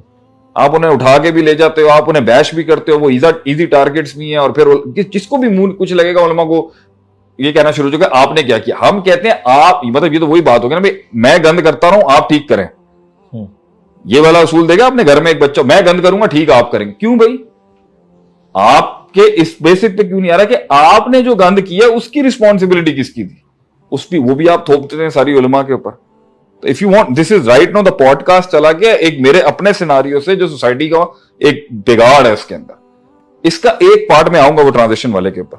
तो पॉइंट ये, आपने भी तो खराब किया है, आपने भी तो इस डेमोक्रेसी के अंदर, इस प्लूरलिज्म के दौर के अंदर आपने भी तो सारे गंद मारे हुए हैं, जो फॉर्मेट बैठता ही नहीं है शरीयत के मॉडल के ऊपर। तो जब वो बेचारा निकल के आता है आपके पास, तो वो इंडिफरेंसेस आपने भी इतने क्रिएट किए हुए हैं, और वो भी बताएं कहां तक ट्रांसलेट करेगा, सही कहां तक वो ट्रांजिशन होनी थी। एक इतना गैप है आपके एक्सपोजर का, आपके कल्चर का, आपकी ट्रैवलिंग का, आपके लाइफस्टाइल का, आपकी स्कूलिंग का, आपकी एक्सपोजर्स का, कि आपके रहन सहन का, आपकी चीजों को करने का, आपकी इंटीरियर डिजाइनिंग का, आपकी एम्बियंस का इतना डिफरेंस क्रिएट किया है। मौलवी ने तो नहीं किया ना, आपने किया है। दुनिया में हो रही थी और आप आज वो कह रहे हैं हमने एक्सेल किया है। मैं आपसे कह रहा हूं, आप उसे तरक्की का नाम दें, आप कुछ भी। आपने ताजमहल बना लिया, मौलवी ने नहीं बनाया, उलमा ने नहीं बनाया। पॉइंट ये, वो आने की कोशिश भी करेगा तो वो आपकी एंट्रेंस के ऊपर ही आप, इतने मुश्किल हालात हैं कि वो वहां तक पहुंचने तक और अप्रोच करने हिसाब किताब टेंशन आ जाएगी ना। अब आप, ठीक है, ये हो चुका है, कैसे हुआ, क्यों हुआ, इस पे बात ना करें। तो वो ट्रांजिशन के लिए आप उन्हें जिम्मेदार क्यों ठहरा रहे हैं कि वो नहीं आया? भाई वो तो अपना एक मैसेज सुना सकता है अपने बड़े अच्छे, अपनी डेप्थ में, अपने अंदाज। आपने कम्युनिकेशन बदली, आपने लैंग्वेज बदली, आपने अंग्रेज को सर पे चढ़ाया, आपने इंग्लिश लैंग्वेज को उठाया, आपने सोसाइटी के अंदर जो है मॉडर्न ऐसे अजीब अजीब, अब वो फायदे तो देती है, मेडिकल आप ले आए, वो गोरे का, हम इसके अगेंस्ट भी नहीं है। तो आपकी बनाई हुई दुनिया को हम टोटली गलत भी नहीं कहते, मगर आपकी बनाई हुई दुनिया को हम टोटली सही भी नहीं कह सकते सर। अब इधर कल्चर, उसका जो कल्चर का इख्तलाफ है वो बैठाना मुश्किल काम था सर। तो मेरे ख्याल से इस पे कुछ लोगों ने जो कोशिश की ना, उसमें उन्होंने क्या किया, इनसे थोड़ा ले लिया, इनके पास गए, जिधर इनका कल्चर उन्हें इफेक्ट करने लगता वो भाग जाते वहां से। सही, क्योंकि इनसे इल्म लेने के लिए उनके कल्चर का पार्ट आपको टच करेगा बहुत ज्यादा, बिल्कुल करेगा। जब वो टच करता है तो ये भाग जाते हैं, और जब ये पढ़ाने के लिए वहां पर आते हैं, आप ही का जुमला है ना, वो इल्मी क्या सीखा जिसने मदरसे की दाल नहीं खाई। मैं आपसे कह रहा हूं ना, मदरसे की दाल को भी छोड़ दें, आप हालात को भी छोड़ दें, अब तो फिर भी बड़े मॉडर्न मदरसे बन चुके हैं। मैं बता रहा हूं हुआ क्या होगा, वो आया होगा, उसने पढ़ना शुरू किया होगा, उसने इंटरेक्ट किया होगा, जैसे कल्चर मिक्सिंग शुरू हुई होगी, वो बैठी नहीं बात। अगर बैठी, बहुत सारी जगहों पे इस्लाम कुफर की जंग नहीं है, कल्चरल एक सर आप हर जगह जाएं। मेरा जो अल्लाह की तौफीक से गरीब फकीर आदमी, हमसे जो पूरा केपी से कराची तक का एक्सपीरियंस है ना 17 सालों में, किसी तरह आप एक अलहदा से पॉडकास्ट कर लीजिएगा कि what is the mix that is in our Pakistan. वहां जाके आप कह रहे हैं कि एक दीनदार आदमी अपनी बात सुनाए, वो समझे, वो एक्सेप्ट करे, और वो नॉन बायस्ड होके एक्सेप्ट करके अपनी भी बात सुना दे, ये हो नहीं पाता। क्योंकि आप स्टार्टिंग में ही उसको हकीर समझ रहे हैं। आप एक आलिम दीन की डेप्थ के ऊपर हम्बल ही नहीं है। सही, कितनी कॉलेज के प्रोफेसर्स की फैकल्टी है जो आप अपना पीएचडी समझ करके इतना चौधरी हुए हैं, आपको पता भी है उसका लेवल क्या है।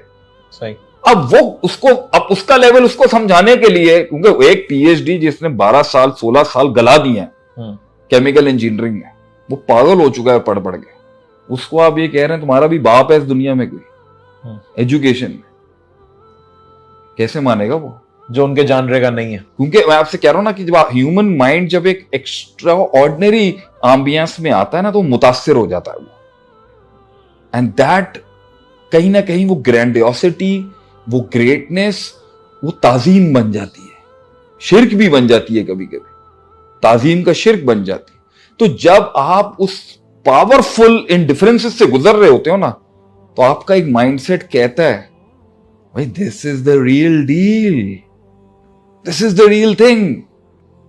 जब आप किसी के 5,000 करोड़ के घर में एंट्री करोगे और उसके अंदर सारा एक palace, Arabian palace, it will affect you.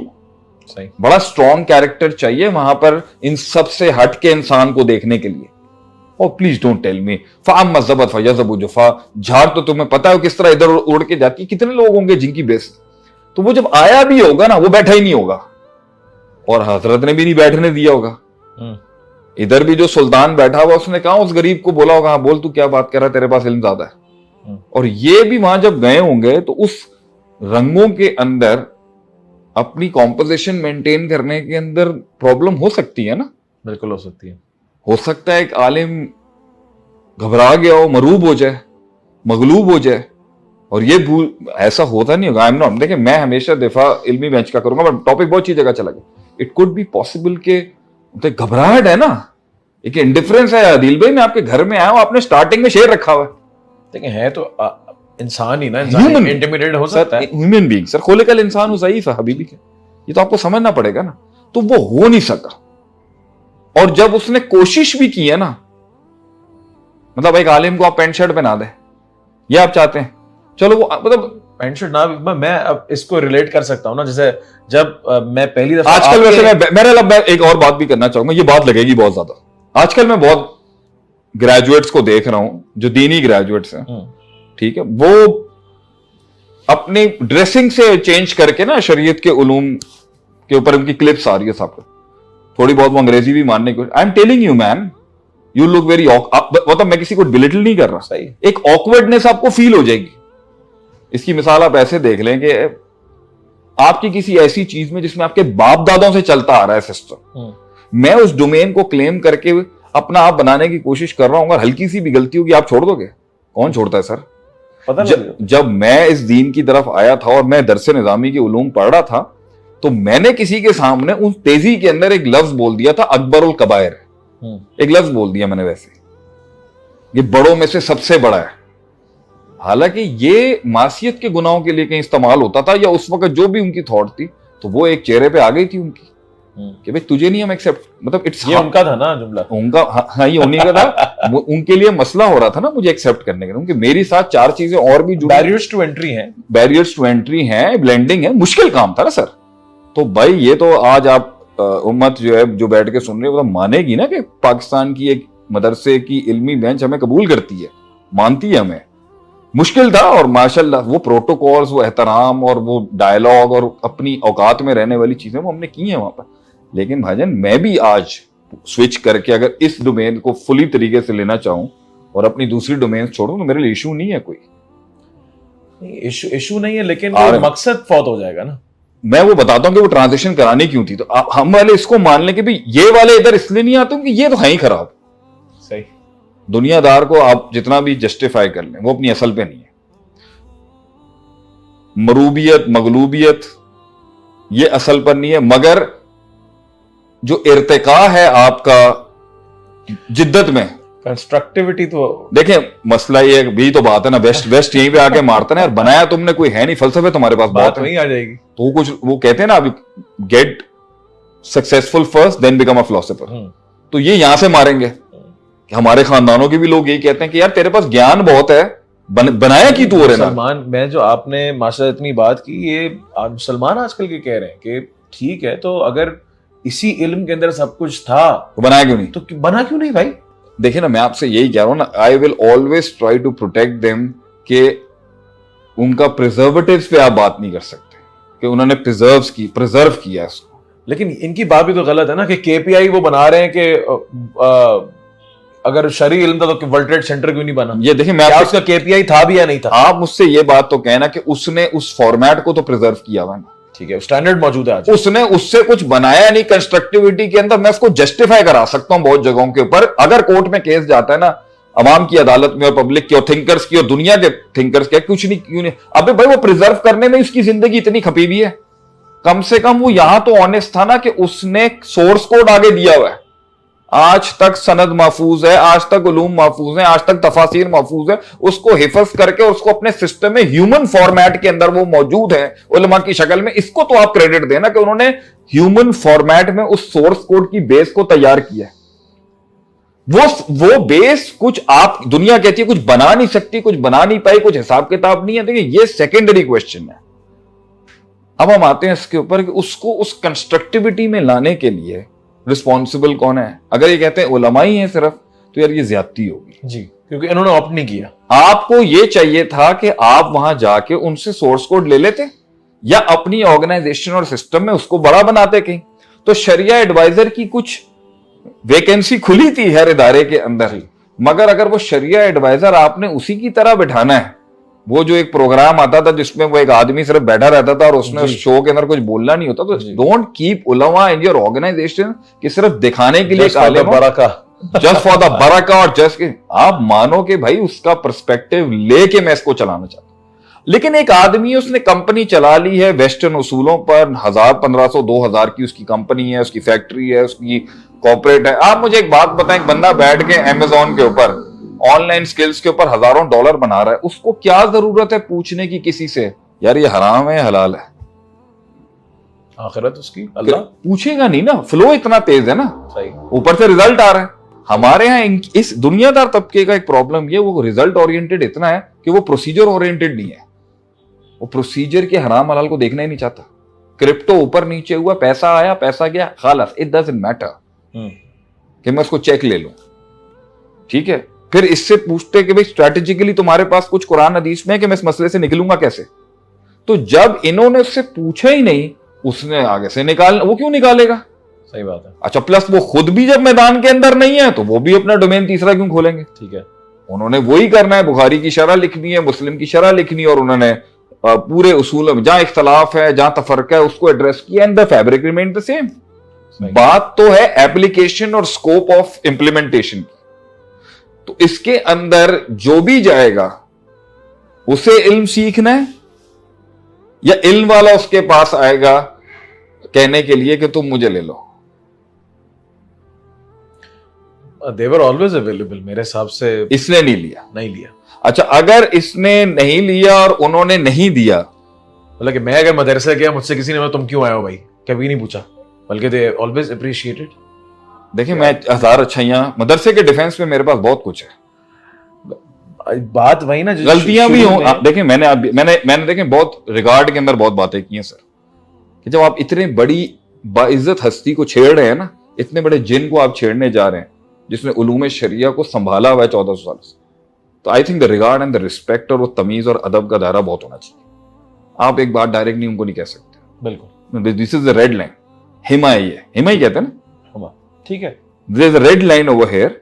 और वो जो है ना हर बादशाह की एक होती है, और वहां अपनी बकरियां नहीं चरानी चाहिए हदीस की वजह से। द रेड लाइन इज, आप स्कॉलर्स की प्रोडक्टिविटी पे बात नहीं कर सकते, ये बहुत बड़ा मसला हो जाएगा। वो प्रिजर्व्स पे खड़े होते हैं। आपको जरूरत थी और उनके अंदर भी जरूरत थी। अब उनके जो एहसासात थे जिसकी वजह से कुछ नहीं हो सका, वो क्या शक्ल इख्तियार कर गया, इस तो वो एक वैक्यूम है ना। वो जो जब शुरू में आके देखें वो जरूरत जो है ना अदील, हम बोले आप शुरू में आके जब मैंने और सारे आपके जो स्टूडेंट्स थे, उन्होंने जब कुछ बातें करना शुरू की कि इस तरह क्यों नहीं होता, उस तरह, तो आपने एक ही जुमला कहा, तुम बन जाओ, तुम कर लो, व्हाई डोंट यू ऑप्ट। तो वो एक लंबा, फिर वो बातें आप तो 10 साल लगाने की बात कर रहे हैं। सर मैं इसको सिंप्लीफाई कर देता हूं, एक बाप है, खानदान का एक बाप है, उसने अपनी सारी जिंदगी की स्ट्रगल में 40 करोड़ रुपए बनाए। कितने बने? 40 करोड़ रुपए। अब उसके बेटे हैं, वो काम कर रहे हैं और वो सिस्टम को चला रहे हैं और दबा के पैसा कमा रहे हैं। वो अब उसको बोल रहे हैं आजकल की अपॉर्चुनिटी और मनी मेकिंग अपॉर्चुनिटीज के ऊपर कि तुम्हारे दौर के अंदर आसान था पैसा कमाना, तुम्हारे दौर में कंपटीशन नहीं था। बाप को कह रहे हैं तुम्हारे पास कंपटीशन में दौर नहीं था। 80s और 90s में तुम पैसा ज्यादा कमा सकते थे, तुम रिस्क टेकिंग तुमने नहीं ली, तुम डरपोक थे, तुम घबरा गए। वरना उस दौर के अंदर तुम चाहते तो डीएचए के प्लॉट्स भी बहुत ले सकते थे, और अपना जो है अल्लाह आपका भला करे, तुम चाहते तो तुम एजेंसियां भी बहुत ले सकते थे, तुम इंपोर्ट भी अच्छी कर सकते थे, तुम डिस्ट्रीब्यूटर से भी ले सकते थे, मुकाबला भी इतना नहीं था, पब्लिक भी नहीं था, डॉलर भी कम था। मगर वो ये नहीं देख रहे कि जिन हालात के अंदर उसने बनाया एज ए ह्यूमन बीइंग, वो हालात की तेजी के अंदर उसने जो संभाल लिया उसको अप्रिशिएट नहीं किया जा रहा। जो वो नहीं कर सका, जो आज आपको लग रहा है बहुत होना चाहिए था, उस पर अगर एक बाप से एक बेटा पब्लिक में आके ये बोलेगा कि भाई आपने ये नहीं किया, वो करना चाहिए था, आपको लगता है कि vote of respect and regard बेटे की तरफ जाएगा या बाप की तरफ? बाप की तरफ। उम्मत के बाप उलमा है, मदारिस है, आप इनसे गिला भी करेंगे ना तो एक आप लोग तो पूरी अवाम मिलके उन्हें बैश कर ले। आजकल लोग आके भी उलमा को बैश कर रहे हैं। अल्लाह की अदालत के अंदर जो वोट है, क्या वो उलमा के खिलाफ जाएगा कि वो लोग आके इस मॉडर्निटी के अंदर कुछ नहीं किया उन्होंने? बड़ा सवाल है ये, और ये उनसे भी सवाल है, वो खुद भी सोच लेंगे उनके इत्मीनान की वजह क्या है कि आपने ये डोमेन खाली क्यों छोड़ी। अब इस पर मेरा जवाब है, जब मैंने इस डोमेन को कॉन्कर करने की बात की ना कि मैं जाके काम करूंगा, आपने कभी देखा है उन्होंने अनएप्रिशिएट किया? नहीं। कुछ हैं नहीं, लेकिन जब भी कुछ भेड़े हैं, वो तो रहती कुछ भेड़े तो ऐसी रहती हैं। कुछ भेड़े ऐसी हैं, वो आइडियोलॉजिकल नहीं होता। कुछ वो भेड़े आपको हमेशा मिलेंगी जिन्हें ये लफ्ज कहते हुए बहुत अच्छा लगेगा कि ये मनज के खिलाफ है। जी, ये लफ्ज आपको बहुत कॉमनली मिल जाएगा। ये कुछ भेड़े हर जगह होती है, लेकिन आप ये देखें एक बहुत बड़ी पॉपुलेशन उलमा की उन्होंने अप्रिशिएट किया। सपोर्ट करेगी आपको। आपकी 80% से 90% स्कॉलिस्टिक बेंच ने हमेशा मुझे यही कहा है कि यार जहां तू काम कर रहा है ना, वहां हम नहीं कर सकते, you are doing an excellent job, कोई हेल्प चाहिए तो हम हाजिर हैं। हेल्प चाहिए हाजिर है। ये जुमले मैं अल्लाह को शाहिद बना के कह सकता हूं कि किसी ने जलील नहीं किया, लेकिन मैंने उस प्रोटोकॉल को श्योर जरूर किया कि आप बड़े हैं, मैं छोटा हूं। सही। आप मास्टर्स हैं, हम खादिम नौकर हैं आपके। आप असल हैं, मैं फरा हूं। सही। आप सोर्स कोड हैं, मैं एक्सटेंशन हूं। मैंने इस बात को हमेशा स्टैब्लिश कराया है कि जितना फेमस हो जाऊं, जितना नाम आ जाए, जितना बड़ा एक मकाम मिल जाए, कि बड़े यही हैं। वो अपने आप को जिस तरह रखें, क्या करें नहीं करें, मैंने ये फॉलो जरूर करना है कि मैं ये स्टैब्लिश कराता रहूं कि वो बड़े हैं। वो चाहे अपनी किसी प्रिजर्वेशन से हट के इंप्लीमेंटेशन में वो अपने आप को बर्बाद भी कर लें अपने नाम को, मैंने कभी नहीं करना ये काम। ये मेरा एथिकल प्रोटोकॉल है। शायद इसी वजह से आज हर मसलक के लोग जो हैं, हर मसलक के अंदर एक मेरी एक्सेप्टेबिलिटी है, इस वजह से भी उन्हें पता है कि यार इसने कन्वेंशनल ऑर्थोडॉक्सी का फैब्रिक डिस्टर्ब नहीं किया। सही। और अब उसका साथ हम जो लेके आए ट्रांजिशन की, अब हम बैठे हुए। अब ये बताएं, अब क्यों नहीं आ रहे लेने के लिए? ये मेरा सवाल है आपसे। Now I am sitting here, आपको मैं मदरसे नहीं भेज रहा, आपको मैं दालें नहीं खिलवा रहा, आपको मैं चटाइयों पे नहीं बिठा रहा, जिस तरह मेरे अपने भाई, मेरे बैच के लोग, जिस दौर में मैं इल्म पढ़ रहा था, मेरे कुलीग्स, मेरे हम असर जिन तकलीफों से गुजर के आलिम बने हैं, चाहे मैं सतियाना बंगला में था या जामिया रहमानिया में था, मेरे अपने दौर के सीनियर्स और जूनियर जिस तकलीफ से गुजर, हम आपको उससे नहीं गुजार रहे। What are we giving you Adil भाई? We are giving you executive course, we are giving you 3 days a week, we are giving you recordings. हम आपको इंग्लिश में बोलने वाले इंस्ट्रक्टर्स दे रहे हैं who speaks with you while giving शरिया। हम आपको एक मास्टर्स और बैचलर्स दे रहे हैं जो जब उसूल फिक्र पढ़ाएगा तो उसकी अपनी लाइफ की एप्लीकेशन से भी, और जितने भी ये वेस्टर्न बैठे हैं उसका अच्छा, बगैर गलतियों वाले भंड के बगैर आपको एक ब्लेंड दे रहा होगा। आपके कम्युनिकेशन बैरियर्स खत्म कर दिया, आपकी घर बैठी की कन्वीनियंस खत्म कर दी, आपको एसी के माहौल के अंदर बैठा दिया। नाउ व्हाट इज योर उज़र सफा जैसे कोर्स को ना ज्वाइन करने का? This is my mic drop question to the public. अब क्यों नहीं आना चाहते आप? आपको गिला था, वो गिला हमने दूर किया, अब तो आ जाए। कि रिलेटेबिलिटी भी है, कन्वीनियंस भी है, कंफर्ट भी है, कल्चरल गैप भी कोई नहीं है, और ऑथेंटिक भी है। उलमा से एक ताल्लुक है, सबने उलमा से सीखा हुआ है। तो अब क्या सवाल है कि शेख साहब का सवाल है कि आप क्यों ज्वाइन नहीं करते?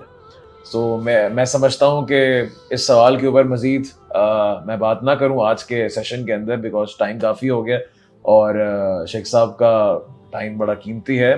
लेकिन इस सेशन को जो है इंशाल्लाह मैं अगले सेशन के ऊपर, मेरे ख्याल से हमारी भी बड़े अरसे बाद एक जी इस फिक्री बहस हुई है यहाँ पर। मेरे ख्याल से the pendulum of balance which हमने रखा है, आई होप किसी की दिल आजारी ना हो। नो ऑफेंस, कोई इससे जजमेंट ये ना ले ले कि हमने किसी साइट को जो है वो उठा के जो है वो साइट पे कर दिया। हम डिसरिगार्डिंग दोनों के अपनी आप ये भी बता दें कि हम दुनिया की कंस्ट्रक्टिविटी को मानने वाले लोग हैं, और बल्कि अगर मानने वाले ना होते तो मैं कुछ भी ऐसी चीज इस्तेमाल ना कर रहा होता आज की पॉडकास्ट में जो उनकी तरफ से है, बल्कि कैमरा हो, माइक हो, सारा एम्बियंस हो, ये सारा जो है वो उसी कंस्ट्रक्टिविटी से अडॉप्ट किया है और इसको अप्रिशिएट करना चाहिए। इसके बगैर भी हो सकता है एक दौर है हम ये सब बना रहे हो, हाँ हो सकता है एक दौर है हमारे स्टाइल्स चल रहे हो, अभी नहीं है भाई। ऑब्वियसली जो हमारे पास भी स्टूडेंट्स आएंगे जो दीन का इल्म लेंगे, उनकी दुनिया तो नहीं रोक रहे ना। नहीं, हम नहीं रोक रहे। आप पीएचडी भी करें, आप रिसर्च भी करें, आप हार्वर्ड से पढ़ें, आप ऑक्सफोर्ड से पढ़ें, वो है ना फला तंसा नसीबा का मिनत दुनिया। आपका दुनिया में एक हिस्सा है, आप उसको पूरा करें, आप ले इंशाल्लाह अल्लाह ताला के हुक्म से। तो मेरे हिसाब से शेख यहीं पे आज के सेशन को हम कंक्लूड करते हैं, और असफ़ा की पूरी जर्नी भी इसके अंदर आ गई कि शेख साहब क्यों जो है ऐसा कोर्स एक अवाम के लिए लेके आए, जो कि मदारिस के अंदर ऑलरेडी मौजूद था, और किस तरह से जो है वो मदारिस ने काम किया और किस तरह से जो है वो वेस्टर्न वैल्यूज के साथ लोगों ने अपनी जिंदगियां गुजारी और दुनियादारी के अंदर भी कंस्ट्रक्टिविटी की, तो उसमें भी कोई मसले की बात नहीं है। लेकिन इस गैप को ब्रिज करने के लिए कुछ लोगों की जिंदगियां लगी, और वो जिंदगी इंशाल्लाह जिंदगियां रायगा नहीं जाएंगी, उनकी मेहनत अल्लाह ताला जरूर कबूल फरमाएगा।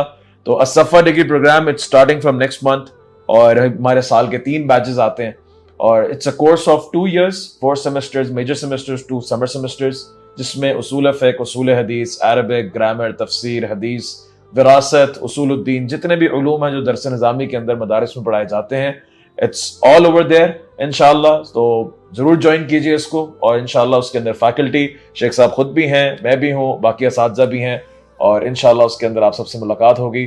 जज़ाकल्लाह खैर। सुब्हान रब्बिक रब्बिल इज़्ज़ति अम्मा यसिफून, व सलामुन अलल मुरसलीन, वल्हम्दुलिल्लाहि रब्बिल आलमीन।